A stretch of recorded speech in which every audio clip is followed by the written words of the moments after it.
Great to be with you. We are three elders of Cross Culture Church, sharing a bit about our missional journey. We are grateful that I think the start of our small community was quite missional in that it was born from a monoculture Afrikaans church in South Africa that had the vision to plant a cross-cultural church. And now, of course, we had to break through a lot of barriers still in our traditional way of thinking about church, but at least we started out with this idea of reaching the community around our church building that became very cross-cultural with the gospel. And that's how we started out with this vision of we need to do something to reach these people, and that would most probably look different to what the old church were. Over to you, Brian. I'm Thomas Dreyer, by the way. This is Brian. Next. Yeah, hi. So one of the things that, there are a number of things that we've learned about doing this. So a value for us, and it's something we always have to strive for and continuously check ourselves on, is that relationships are obviously the core to what holds a believing community together.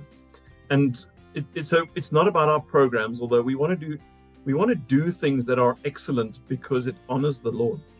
But people are not drawn to our programs. We don't have the most elaborate things going on. What we've really recognized is people that come, a lot of them come, those that stay because they feel like they can become part of the family. And in the context of that, we've seen some remarkable things. We've seen atheists and agnostics come in and actually feel like they belong. And they're allowed to ask and challenge. And in some instances, they teach us things that we didn't even realize.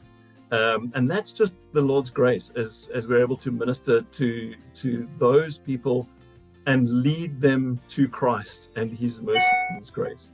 And in the most extreme situations, we've had, now we're on to 4 drug addicts who the Lord has graciously allowed us to bring off the streets and into good, solid rehab, drug rehab. Now that is just a privilege to be part of what God is doing, and that's how we live out the missional community. And to be honest, it's not because we planned it; it's because God is working in His own way and often in spite of ourselves. But we love to be part of it. Jabs. Yeah, thanks, Brian. So, Jabulo, and I think for me, it's been quite an interesting journey.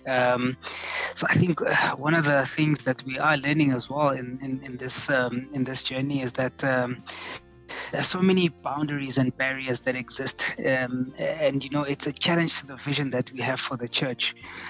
But really, just through those relationships and spending individual time with some of the people that walk in who are from very different backgrounds, just giving ourselves the time to really find out about them has helped us to relate better and to walk with them better. But I think one of the struggles is just that the history of South Africa makes a lot of people want to stay in their own boxes and their own cocoons and stay with their own type of culture that they're familiar with. But most importantly is that it's really not the church programs and the Sunday worship that gets us together, but what we do during the week. And I think also not just during the week, but on weekends when we try to do the natural things that people will do. So we've learned that when we just go to the park and have a picnic, it creates some kind of curiosity for people of different boundaries to join in, because they are seeing us sitting together in our diversity and they want to know what it's about. So I think one of those lessons is just being as natural as possible and doing it outside of the church. So I think for me, that's what's been exciting to see. There are quite a few different nationalities that we've seen. And so that has shown us that it works to actually just be as natural as possible and be attentive to detail to those people who are specifically different from what we're used to. Okay.